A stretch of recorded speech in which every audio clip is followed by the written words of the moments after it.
Everyone, welcome to my YouTube channel और मैं हूं आपकी फ्रेंड मनीषा। तो फ्रेंड्स, आज फिर से हाजिर हूं मैं आप सबके लिए एक यूजफुल वीडियो लेकर। आज की जो वीडियो है वो सारी प्रेग्नेंट लेडी के लिए काफी हेल्पफुल रहने वाली है, तो वीडियो को पूरा जरूर देखें। तो फ्रेंड्स, आज की जो वीडियो है उसका टॉपिक होने वाला है कि क्या प्रेगनेंसी में एक प्रेग्नेंट महिला को सीढ़ियां उतरना चढ़ना सही रहता है या फिर सीढ़ियां उतरना चढ़ना उसके लिए खतरनाक रहता है, या फिर बच्चे के लिए सीढ़ियां उतरना चढ़ना खराब रहता है। तो इस सब के बारे में हम इस वीडियो में डिस्कस करेंगे। तो फ्रेंड्स, होता क्या है, जब भी एक महिला प्रेग्नेंट होती है तो उसके जो भी फैमिली मेंबर्स हैं वो उसको यही सलाह देते हैं कि सीढ़ियाँ ज़्यादा नहीं उतरनी चढ़नी है, बच्चे को परेशानी होगी, तुम्हें परेशानी होगी। क्योंकि हम पहली बारी प्रेग्नेंट हो रहे हैं तो हमें इन सब के बारे में नहीं पता होता है कि सीढ़ियाँ उतरनी चढ़ना सही रहता है या गलत रहता है। तो आपके इस डाउट को मैं इस वीडियो में क्लियर करूंगी कि क्या सीढ़ियाँ उतरना चढ़ना प्रेगनेंसी में सही रहता है या फिर सीढ़ियाँ उतरना चढ़ना प्रेगनेंसी में गलत रहता है। तो फ्रेंड्स, होता क्या है, प्रेगनेंसी के 3 टाइमेस्टर होते हैं, जैसे कि आपको पता ही है। फर्स्ट टाइमेस्टर, सेकंड और थर्ड। फर्स्ट टाइमेस्टर में 1 से 3 महीने आते हैं, वो स्टेज अलग रहती है। सेकंड में 4 से 6 मंथ आते हैं, वो स्टेज अलग रहती है। और थर्ड टाइमेस्टर में 7 से 9 मंथ आते हैं, वो स्टेज अलग रहती है।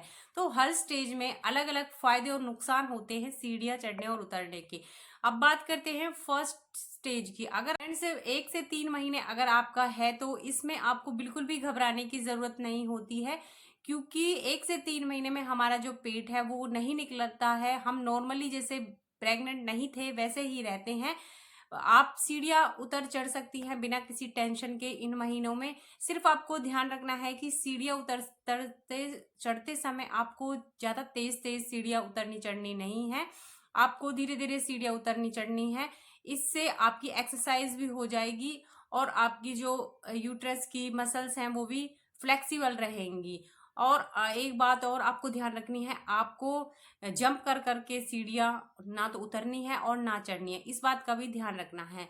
वैसे तो फ्रेंड्स, जब महिला का 1 से 3 महीने चल रहा होता है तो मिसकैरेज की बहुत ज़्यादा समस्या होती हैं। 60% लेडीज़ के मिसकैरेज 1 से 3 महीने में होते हैं।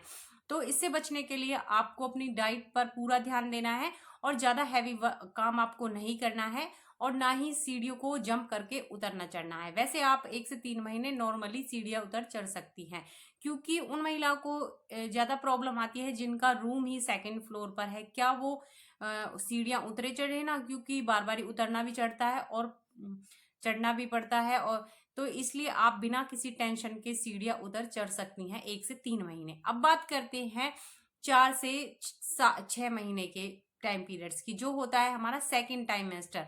फ्रेंड्स, अगर आपकी प्रेगनेंसी में कोई भी कॉम्प्लिकेशन नहीं है, ना आपको ब्लीडिंग की प्रॉब्लम है, ना हाई बीपी की प्रॉब्लम है, ना शुगर की प्रॉब्लम है, कोई भी प्रॉब्लम नहीं हो रही है आपको सीढ़ियाँ उतरने चढ़ने में, आप नॉर्मली सीढ़ियाँ उतर जाते हैं, चढ़ जाते हैं, तो आप चौथे पांचवे इवन छठे महीने तक भी आप सीढ़ियाँ उतरना चढ़ना कर सकती हैं। सिर्फ आपको थोड़ी सी सावधानी बरतनी है, अच्छी जो कंफर्टेबल स्लीपर्स हैं उनका यूज़ करना है और आप आसानी से उतर चढ़ सकती हैं। अब बात करते हैं कि कितनी बारी हम उतर चढ़ सकते हैं। तो 4 से 5 बारी आप उतर चढ़ सकते हैं दिन में।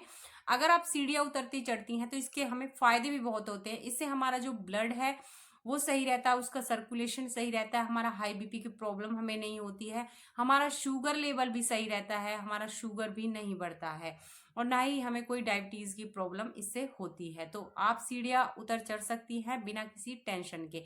अब बात करते हैं थर्ड टाइमेस्टर की या फिर सेकेंड टाइमेस्टर के लास्ट के पीरियड की।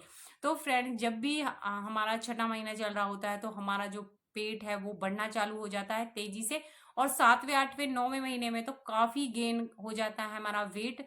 तो इस महीने में आपको, जब आपका 8वां और 9वां महीना लगे, तो इन महीनों में आपको ज़्यादा सीढ़ियाँ उतरना चढ़ना अवॉइड कर देना है। आप 1 से 2 बारी ही दिन में सीढ़ियाँ उतर चढ़ सकती हैं, क्योंकि हमारा जो वेट है वो काफ़ी बढ़ चुका होता है इन महीनों में। हम इनबैलेंस भी हो सकते हैं और इनबैलेंस होने की वजह से हम सीढ़ियों से फिसल भी सकते हैं और ये बहुत नुकसानदेह हो सकता है। अगर आप एक बारी प्रेगनेंसी में फिसल गए, पेट के बल गिर गए, तो बहुत नुकसान हो जाएगा आपका और आपके बेबी का। तो इसलिए आपको 8वें 9वें महीने में ज़रूर ध्यान रखना है। आपको 7वें 8वें 9वें महीने में ज़्यादा ध्यान रखना है कि ज़्यादा सीढ़ियाँ उतरे आप ना।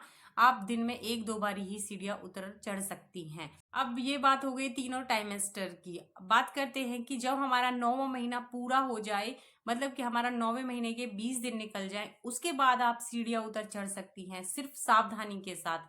क्योंकि ऐसा कहा जाता है कि जो प्रेग्नेंट महिला होती है, अगर उसकी डिलीवरी डेट बहुत जल्दी आने वाली है और वो सीढ़ियाँ उतरती चढ़ती है किसी की निगरानी में, आप अपने हस्बैंड को साथ ले लीजिए या फिर अपनी सास को, अगर आप उनकी निगरानी में सीढ़ियाँ उतरती चढ़ती हैं, तो उनकी जो यूट्रस की मसल्स होती हैं वो फ्लेक्सिबल हो जाती हैं और नॉर्मल डिलीवरी में काफ़ी हेल्प करती हैं। तो आप लास्ट के जो दिन होते हैं उनमें सीढ़ियाँ उतर चढ़ सकती हैं। आपको ध्यान रखना है, अगर आप साड़ी पहनती हैं तो आपको साड़ी पहनकर ज़्यादा उतरना चढ़ना नहीं है, या फिर आप दुपट्टा वगैरह लेती हैं तो आपको अपने दुपट्टे का पूरा ध्यान रखना है, क्योंकि हमारे पैरों में आ सकता है, हम दुपट्टे के कारण गिर सकते हैं, साड़ी के कारण हम फिसल सकते हैं। तो इसलिए आपको, अगर आप साड़ी या सूट पहनती हैं तो आपको बहुत ज़्यादा सावधानी के साथ ही सीढ़ियाँ उतरनी चढ़नी है, या फिर आप घर में लोअर टी शर्ट भी पहन सकती है, काफ़ी कंफर्टेबल होते हैं और ये जब आप सीढ़ियाँ उतरते चढ़ते हैं तो आप में गिरने का भी इनसे डर नहीं रहता है। तो फ्रेंड्स, ये थी मेरी कुछ छोटी सी इन्फॉर्मेशन। आई होप आपको मेरी ये इन्फॉर्मेशन अच्छी लगी होगी। इन्फॉर्मेशन अच्छी लगी तो प्लीज़ वीडियो को एक लाइक ज़रूर कर देना। चैनल पर नए हो, अभी तक सब्सक्राइब नहीं किया तो प्लीज़ सब्सक्राइब करना।